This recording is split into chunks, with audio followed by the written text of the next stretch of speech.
Всем добрый день. Перед вами Геката. Это копия статуи ее храма в Греции когда-то, в храме Гекаты. И вот я перед ее статуей буду с вами говорить о нужных вещах. Но прежде чем я вам скажу суть ролика, я хотела бы ответить на вопросы сразу и как бы пойти дальше. Дорогие зрители, люди, которые только пришли на мой канал, которые заинтересовались, которым интересны мои работы, ритуалы и прочее, будьте так любезны, листайте каналы. И у меня под каждым роликом, почти под каждым, написано, на каких каналах, дубликатах мои остальные работы. Потому что мои каналы несколько раз сливали. И там есть очень много ответов на ваши вопросы. Чтобы по новой я не снимала, не говорила каждый раз, вы можете там взять все ответы на свои вопросы. Что можно человеку простому дома хранить для ритуалов? Какие ритуалы можно делать простому человеку? Какие ритуалы должен делать только практикующий человек? Человек, который в магии, который знает эти силы, взаимодействует с этими силами. Одним словом, вот эти все ответы на вопросы есть. Потрудитесь просто листать. Да, у меня очень много работы, и, может быть, потеряете пару минут. Но вы сами просто включите, поймете и так далее. Следующий вопрос. Могут ли делать мои ритуалы представители иных религий? Магия не знает религии. Магия пришла в этот мир еще в архаическое время. Магия – это первая религия человечества. И все ваши ритуалы, все ваши поверья, все ваши народные традиции идут с тех времен. А значит, магия вне религии. Поэтому может делать любой человек, обращаться к этим силам и получить помощь. Так что будьте добры, листайте. Там есть и как найти работу, там есть и как призвать удачу, как получить деньги, как получить подарки. Там есть очень много нужных, полезных ритуалов, но есть еще и много ритуалов, которые должны делать только практики. И более никто. Другим просто запрещено трогать это все. Пролистайте, посмотрите, чтобы вопросов не возникало. Итак, суть ролика в том, влияют ли сплетни, злословия на ведьм. Вы знаете, дорогие друзья, я вам скажу одну вещь. Всю жизнь раздражали всякие потуги моих врагов только моих друзей. Они нервничали, переживали, злились, потому что они знали меня и считали, что это очень несправедливо, что про меня такие гадости говорят. Но меня это волновало меньше всего. Вы знаете, что растение питается углекислым газом. Так вот, ведьма питается черной энергетикой. Иногда в древние времена ведьмы, чтобы набраться сил, чтобы усилить себя, чтобы усилить свою удачу, выходили на улицу и шли через рынок. И все знали ее, и она знала, что за спиной будут сплетничать, будут говорить, вот-вот пошла она, смотрите, она там с бесами, с дьяволом, не знаю, с чем. Она проходила. Они все в ужасе смотрели на нее, но за спиной говорили. И она прекрасно знала, что они будут говорить. Потому что ведьма – это очень разумный человек. Это очень разумный человек, в то же самое время очень строгий человек. Если кому-то посчастливилось сходить к деревенским ведьмам, то они знают, насколько это строгие люди. С ними страшно было говорить два слова. Но они спасали жизни. А, как правило, аферисты, они всегда заманивают ласковым словом, показывая, какие они добрые, пушистые, ласковые, но в то самое время губят вас и уничтожают вашу судьбу. Так вот, затрагивают ли ведьму сплетни? Нет, абсолютно. Наоборот, чем больше сплетен о ней, тем больше она легенда. И люди, которые оскорбляют или что-то говорят за спиной или за глаза, да, бывают такие смельчаки, они не понимают, что они незаметно отдали ей часть своей жизненной силы, энергии. Они отдали ей часть своей жизненной силы. Через некоторое время они замечают, что у них в жизни все кувырком, что у них очень плохо стало все постепенно. Это тоже некая разновидность порчи, потому что у ведьм есть защита. Они себе все время начитывают определенную защиту, они все время окружают себя духами. А эти духи начеку, и они мстят за нее. Даже если она не услышит, не увидит, они будут за нее мстить. Я уже говорила не раз, что было много раз такое, что потом звонили, извинялись. А я даже забыла про них, а у них, оказывается, очень страшные дела пошли. Так вот, ведьма питается этими сплетнями, потому что против нее ничего серьезного никто делать не сможет никогда. Единственное, что могут сделать от своего злословия, от своей злобы, от своего, как бы сказать, бессилия, начинают лить грязь. Но эта грязь абсолютно не липнет к ней, и у этой грязи нету почвы, нету смысла, там нет никаких претензий. Претензии, если только в том, почему ты такая хорошая, почему ты такая, а мы вот такое быдло. Вот если может такая претензия, да. Ведьма питается сплетнями, забирая у людей, любого сплетника, забирая части энергии. Учтите, как только вы сплетничаете про ведьму, когда вы говорите про нее недостойные вещи, через несколько дней вы чувствуете, что в вашей жизни началась черная полоса, у вас начались сыпаться проблемы. Это всегда было и есть. Конечно, кто-то скажет, запугивать специально. Ну, попробуйте тогда. Давайте эксперимент проведем. Вот через несколько дней после того, как вы про меня сказали гадость, если у вас в жизни не начнется неприятности, вы очень сильно удивитесь. Тогда продолжайте в том же духе, пока они не начнутся наверняка.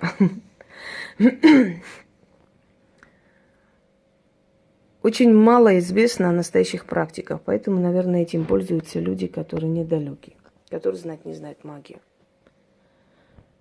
Ведьмы на самом деле имеют взаимодействие с очень страшными силами. Они должны вытащить человека из бездны. У них судьба очень непростая. У них вокруг них всегда была сплетня, всегда была вражда, всегда была зависть к ним. Но они очень спокойно к этому относятся, очень спокойно на это реагируют, потому что это временное явление, они это знают. Неразумному человеку не видно, что будет с ним завтра, а ей видно просто. И человек, который тебе пишет гадости, ты просто смотришь на его энергетику и понимаешь, этот человек разобьется через 3 года. И ты думаешь, ну ладно тебе, иди, не буду я тебе даже отвечать. Потому что у тебя и так несчастная судьба, понимаешь, ты и так наказан уже. Ну что тебе отвечать, что тебе сказать? Ничего говорить не буду, иди. Потому что она увидела его судьбу и очень снисходительно, великодушно отпустила.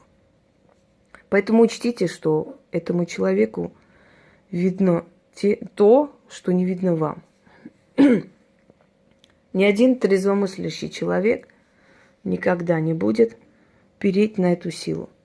Верите вы в это или не верите, но эта сила существует. Ни один человек, который дорожит своими детьми, своей семьей, не будет переть на эту силу. Потому что эта сила как помогает, так и наказывает.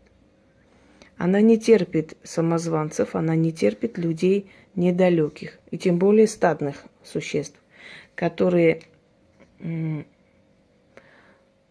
знаете как, кучкуются в одном месте, пытаясь из себя строить неких таких вершителей судеб. Относитесь спокойно, дорогие друзья, те, которые практикуют, к этому всему. Мне кажется, что вам и говорить нечего, вы это все прошли сами. У ведьмы есть атрибуты. Вообще у любого человека, практикующего, рано или поздно собирается атрибутика. Никуда от этого не денешься, это нужно. Это нужно, потому что это сохраняет твою энергию. Об этом я уже говорила, рассказывала, не будем на этом зацикливаться. Итак, для чего ведьма создает разрушительные войны? Для того, чтобы эти войны ее питали. Если никто это не понял, то мне их жаль. Хотя меня поймут умные люди. Ведьма собирает воедино определенное количество недалеких людей, которым вообще по жизни дано быть наказанными. И эти недалекие люди приближают свой конец, сидя и обсуждая ее работы, ее духов, ее силы. Все время читают джин. Вы хоть знаете, кто такой джин? Вы знаете, что на Востоке даже произносить их имена страшно, потому что говорят, что как только произнесешь, они объявятся. Джинны – это вообще хозяева сфер. И джинны созданы из огня, и я про это уже рассказывала, можете смотреть. Они – это неуязвимые духи. Это духи очень мстительные. И у каждого колдуна или ведьмы на Востоке был джин, который подчинялся, слушал. И на этой почве, на этой основе создана легенда про Аладдина и джина из бутылки. Восточная магия очень разнообразна, очень сильна, если это магия. Восточная магия в основном связана с джиннами, с эфлинами. Восточная магия связана с духами, с подселенцами. И сильные, весьма сильные колдуны, особенно магрибские колдуны славятся, особенно колдуны алжирские славятся своей силой. Первый показатель силы – это ясновидение. Уже говорила, человек должен видеть твою проблему и объяснить, откуда это идет, почему и как. Без этого никак. Второй показатель – это сильный характер. Это сила духа, это спокойствие. Это ровное отношение ко всему, ко всем трудностям, которые происходят вокруг. Третий показатель – это атрибутика в магии. Если человек практикует много лет, у него обязательно должна быть атрибутика. Это вне сомнений. Четвертый показатель – это грамотность во всех вопросах. Это знание, умение отвечать на вопросы. Отвечать на вопросы своих зрителей, тех людей, которые к тебе приходят и прочее, прочее. Показателей много, по этим показателям можно вычислить любого практика и понять, практик он или нет. Но самое интересное, что ведьмы, которые создают вокруг себя сражения, всегда выходят сухими из воды. Так было и есть, и будет. Они тайно не воюют, они кидают вызов и начинают. И, наверное, тот, который вообще с ней связался, жалеет миллион раз вообще, что родился на свет. Подходит и такой момент. Постепенно к этому идет ведьма. Дорогие друзья, любой практикующий питается этой отрицательной энергетикой. Любая сплетня создает легенду при жизни. Если о вас столько говорят, значит, вы того заслуживаете. И чем больше говорят, тем больше энергии, жизненной силы вам отдают. Я иногда, вы знаете, мне, например, не обязательно выставлять подарки. Их очень много, я их и не успеваю снимать и выставить. Я просто не смогу физически. И канал мой будет забитым. Но я время от времени показываю. Знаете почему? Потому что черная желчь, ненависть тех людей, которые тебя ненавидят, они сразу идут волной на тебя и питают. И дают тебе силы идти вперед. Если для простого человека сплетни, ненависть, иногда смертоносный характер несут, для ведьмы, чем больше о тебе говорят, тем назло им сила тебе дает еще больше. Это проверено просто. Как только я хочу, чтобы у меня наступила хорошая полоса, то есть удачливая, хотя она у меня есть вообще уже сколько лет, но когда я хочу это усилить, когда мне нужно еще больше суммы или исполнение какого-либо желания, я выставляю определенный ролик с определенным своим подарком. Либо ролик, где я рассказываю о своих атрибутах, о чем-то таком, что может вызвать ненависть и зависть. И через некоторое время у меня просто сыпется эта удача на голову. Я вас уверяю. Я этому учу всех практиков, всех тех, которые рядом со мной. Я всех своих друзей учу этому. Если ты хочешь добиться большего в жизни, сделай две вещи. Отключи эмоции, спокойно воспринимай сплетни и провоцируй, чтобы о тебе говорил очень много тот человек, который тебя ненавидит. Провоцируй не тем, что дай ему по морде, а покажи, что у тебя все хорошо. Вы знаете, как говорят, самый лучший способ отомстить врагу – это жить хорошо. Этого они не переживут. Так вот,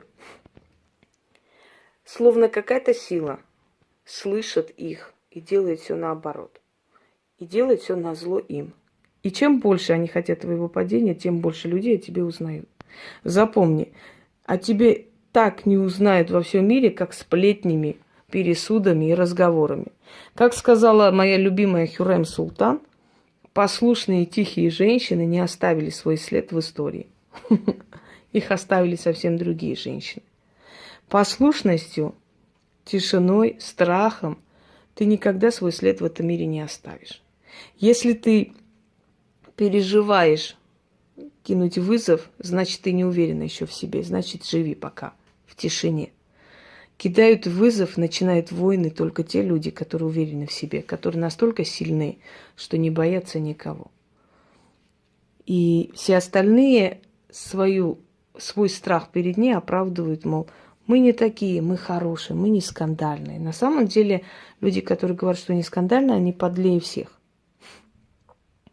Итак, мешают ли жить сплетни ведьме? Нет. Ведьмы, которые почили, ушли в мир иной, их дома стоят до сих пор. Я могу вам с уверенностью сказать, что любой зритель, который меня слышит, он слышал о такой истории, что где-то у них там за селом какая-то изба была, куда никто не селится, боятся, потому что когда-то ведьма жила. И такие истории многие слышали о ведьмах. Кстати, очень даже интересная тематика об этом вообще поделиться под роликами, кто что слышал о ведьмах, сопоставить их судьбу. Но их судьба во многом схожа, очень похожа. Так вот, дорогие друзья, когда тебе желают погибели, я это имею в виду о тех женщинах, которые являются практикующими. Когда желают тебе погибели, когда пытаются тебя свалить, тем самым они, наоборот, помогают тебе подняться. Потому что их объединенная энергия, ненависть, желание, постоянная визуализация того момента, что вот она опять поднимется, у нее все будет хорошо, а я так этого не хочу. О чем вы думаете, то и получаете. Они думают о том, что не хотят, чтобы я поднялась. Но Вселенная не понимает, у него нет такого понятия «не». Он понимает «хочу». Он переделывает это и возвращает вам удачей. Именно поэтому с гордо поднятой головой, не боясь показать ни свой достаток, ни свою удачу, не боясь показать ни свою силу, ни свой характер. Никогда не пытайтесь понравиться. Вы такая есть, какая есть. Потому что вы не можете жить с этой маской всю жизнь. Один день это порвется. Поэтому вам изначально нужно показать, я такая. Принимаете меня такой, оставайтесь со мной. Не принимаете, идите туда, где лучше. Вы должны идти с гордо поднятой головой. Никогда не уступать, никогда не бояться. Не бояться сплетен, не бояться шакалих выкриков. Потому что люди, которые кричат, не имея ни фотографий, ни лица, ни имени, это трусливые люди, это шакалья порода. В вашей жизни будут появляться шакалы новые. Одно стадо будет уходить, вымирать, другое стадо будет приходить. Это закон жизни. Вокруг сильных объединяются сильные, а еще объединяются шакалы против них. Это было, есть и будет. Но если вы помните, гиены, которые объединенно нападают на львов, плохо кончают все-таки. Как-то у них в жизни не все так хорошо складывается, как хотелось бы им.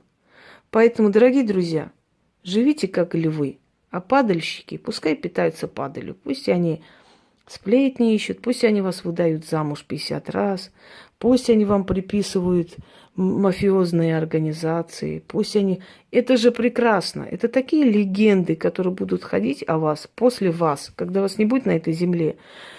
Человек будет ломать голову, какая же вы все-таки были, такая или сякая. Про всех великих личностей после их смерти пишут тысячи книг. И все книги разные, и характеры разные. И про них снимают фильмы, и одна актриса играет вот так, другая актриса играет по-другому. И фиг поймешь, добрая она была, злая она была, строгая она была, несчастная она была или счастливая была. Какая она была? Миллион легенд. И вот эта легенда, она питает даже их души на том свете, потому что есть сильные души, есть определенные роковые роли, о которых я рассказывала, которые играть страшно людям. Потому что при жизни-то этих людей столько обсуждали, и после жизни обсуждают, и питают их силу, питают их душу вот этими всеми обсуждениями.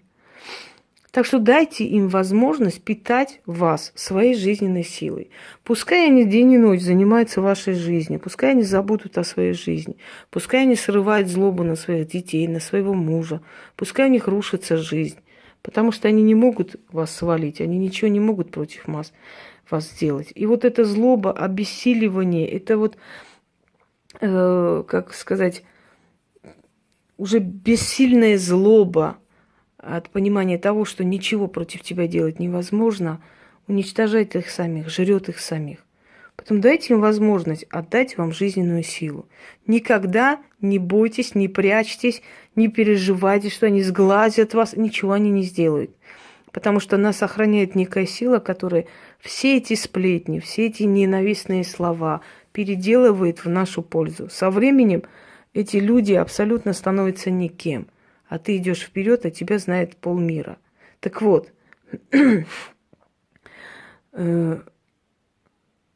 есть такая древняя поговорка, говорят, что приписывают его Македонскому. Он сказал: никогда не сдавайся, и увидишь, как сдаются другие. Так что, дорогие друзья, вперед с песней. А вы, дорогие сплетники, питайте нас своей силой, энергией жизненной. Питайте. Чем больше вы будете говорить о нас день и ночь, тем больше сил и энергии будете нам давать. Через несколько месяцев вы заметите, что ваша жизнь превратилась просто полностью в жизнь обсуждения и слежку за мной. Потому что у вас больше других занятий не будет по жизни. Вы будете только следить за моей жизнью. И вы поймете, что ваша жизнь практически ушла. Осталась моя жизнь и ваше наблюдение за моей жизнью. Питайте, пожалуйста, меня. Чем больше вы будете облаивать меня, тем больше сил мне приходит. Я говорю вам вполне серьезно. Это не шутка. Это действительно так. Если бы так не было, я бы очень боялась, переживала и не избегала бы эти войны. Но на самом деле я их не избегаю. Если нужно, я их создаю, чтобы размазать головы определенным змеям. Я это делаю. Но в то же самое время я прекрасно знаю, что есть сторонники этих людей, которые будут облаивать меня. Так вот, вот с этих сторонников я и беру свою жизненную силу. Если вам это интересно, прочитайте статьи об этом, и вы убедитесь, что мои слова именно такие, какие есть. Истина из истин. Всем удачи!